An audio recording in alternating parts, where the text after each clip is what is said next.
Assalamualaikum warahmatullahi wabarakatuh.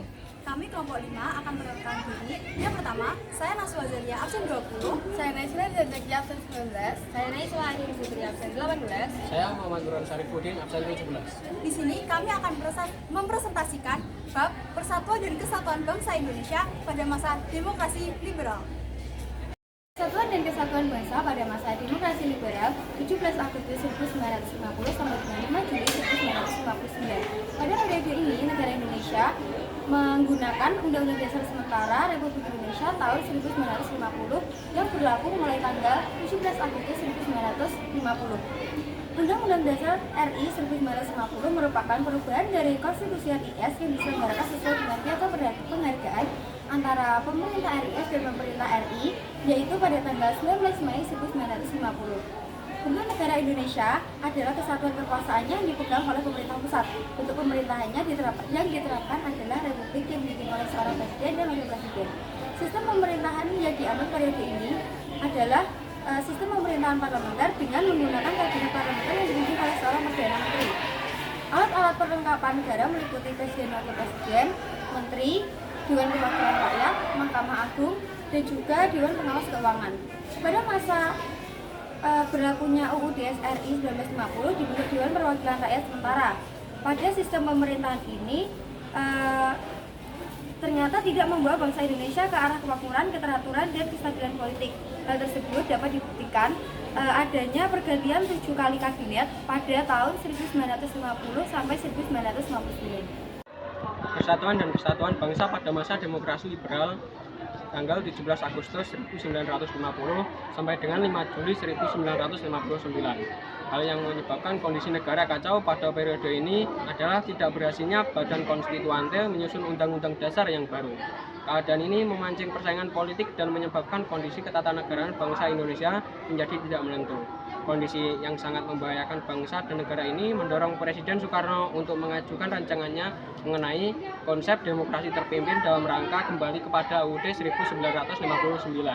Kondisi tersebut mendorong Presiden untuk menggunakan wewenangnya, yakni mengeluarkan dekret Presiden pada tanggal 5 Juli tahun 1959 yang berisi diantaranya sebagai berikut. Yang pertama, pembubaran konstituante. Yang kedua, memberlakukan kembali UUD 1945 dan tidak berlakunya lagi UUD 1950. Dan terakhir, membentukan MPR dan DPA sementara. Pada periode ini juga terdapat beberapa gerakan separatis yang terjadi. Yang pertama yaitu gerakan Darul Islam atau Tentara Islam Indonesia. Pemberontakan ini terjadi pada beberapa daerah. Yang pertama pada daerah Sulawesi Selatan. Pada daerah Sulawesi Selatan ini pemberontakan ini dipimpin oleh Kahar Muzakar. Penyebabnya yaitu Kahar Muzakar menempatkan laskar-laskar rakyat Sulawesi Selatan pada lingkungan ABRIS atau Angkatan Perang Republik Indonesia Serikat dan berkeinginan untuk menjadi pimpinan ABRIS. Selanjutnya terjadi pada daerah Aceh.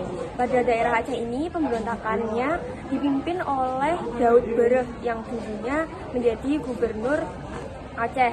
Penyebab dari pemberontakan ini yaitu turunnya status daerah Aceh yang dulunya menjadi daerah istimewa menjadi daerah kerasidenan di bawah pemerintahan Sumatera Utara.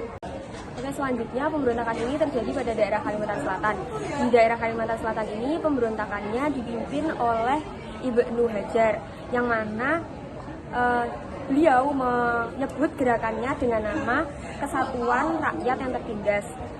Puncaknya terjadi pada tahun 1963 yang mana Kahar Muzakar dengan anak buahnya telah diamankan oleh pemerintah dan diberikan hukuman mati.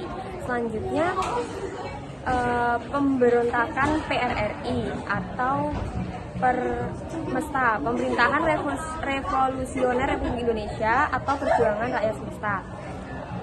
PRRI ini terjadi di Sulawesi yang dikarenakan kurangnya hubungan harmonis antara pemerintah pusat dan pemerintah daerah.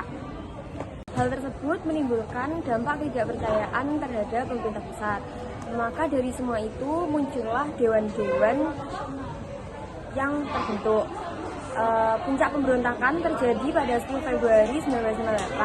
Ketua Dewan Banteng mengeluarkan ultimatum pada pemerintah pusat yang berisi bahwasannya Kabinet Juanda harus mengundurkan diri dalam waktu 5 kali 24 jam. Untuk mengatasi pemberontakan yang dilakukan PRRI, pemerintah pusat melancarkan operasi Sabta Marga dan berhasil melumpuhkan aksi yang dilakukan oleh PRRI atau Permesta. Persatuan dan Kesatuan Bangsa pada masa Orde Lama 5 Juli 1959 dan 11 Maret 1966. Dekret Presiden 5 Juli 1959 membawa kepastian bagi negara Indonesia. Undang-Undang Dasar 1945 kembali menjadi landasan konstitusional negara Indonesia. Presiden kembali menjadi kepala pemerintahan sekaligus kepala negara. Kabinet yang dibentuk pada tanggal 9 Juli 1959 dinamai dengan Kabinet Kerja yang terdiri pertama Kabinet Inti yang terdiri atas seorang Perdana Menteri yang dijabat oleh Presiden dan 10 menteri lainnya. Kemudian menteri-menteri officio yaitu pejabat yang diangkat menjadi menteri seperti Kepala Angkatan Laut, Kepala Angkatan Udara, Kepala Angkatan Darat, kemudian Kepolisian Negara, Jaksa Agung, Dewan Pertimbangan Agung, Ketua Dewan Perancangan Nasional, kemudian 60 Menteri Muda. Pada masa ini banyak sekali pelopor-pelopor. Salah satu pelopornya yaitu Soekarno yang mengatakan bahwa demokrasi liberal ini menyedihkan dan mengecewakan. Akhirnya Soekarno mengusulkan terbentuknya demokrasi terpimpin. Pelaksanaan demokrasi terpimpin berlandasan pada Undang-Undang Dasar 1945 dan Pancasila. Namun seiring berjalannya waktu terjadi penyimpangan terhadap Undang-Undang 1945 dan Pancasila. Penyimpangannya sebagai berikut. Yang pertama, pembubaran DPR hasil pemilu menjadi DPR gotong royong. Kemudian penetapan Presiden Soekarno menjadi presiden seumur hidup oleh MPRS. Kemudian terbentuknya MPR sementara yang dilantik oleh Presiden Soekarno. Kemudian pembentukan Front Nasional dengan anggota dari berbagai organisasi. Dan yang terakhir adalah pemerasan dalam penghayatan Pancasila menjadi Trisila, menjadi Ekasila atau Nasakop. Nah, gerakan Nasakop ini membangkitkan PKI. PKI semakin merajalela di Indonesia. Kemudian PKI melancarkan pemberontakan pada tanggal 30 September 1965 yang menewaskan 7 Jenderal Angkatan Darat. Terima kasih, kurang lebihnya mohon maaf. Wassalamualaikum warahmatullahi wabarakatuh.